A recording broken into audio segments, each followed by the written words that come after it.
big impact Usher as well, and here we go. I don't know if this one's going to make it out even to the first round. These boys are already throwing real hard. There's a couple things that kind of came in mind with Usher. Look at how composed he went in there, kind of rubbing his hand against the, against the steel cage, and then, he's coming out with tie shorts. What is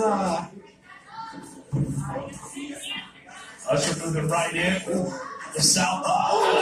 It's like he's on. And coconut. Indeed.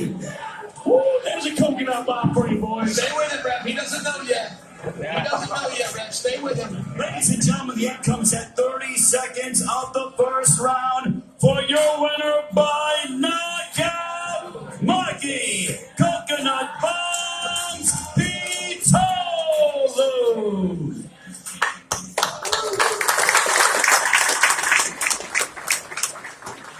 All right, so I know Tim and Marcus, they met Maki first, and they were sort of like first in, like, hey, you got to bring this guy in.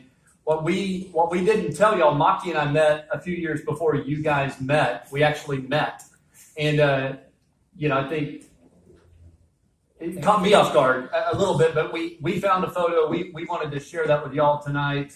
All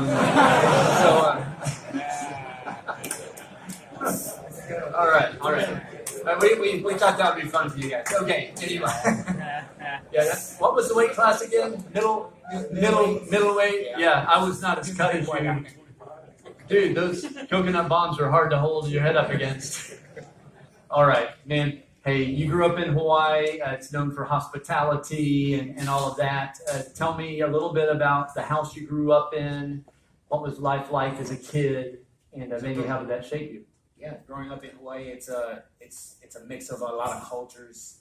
I was brought up in a Samoan household, so it's real demanding.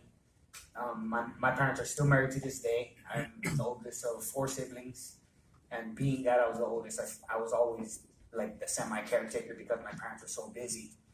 Hawaii is beautiful, but it pays the price to live in paradise, if that makes sense.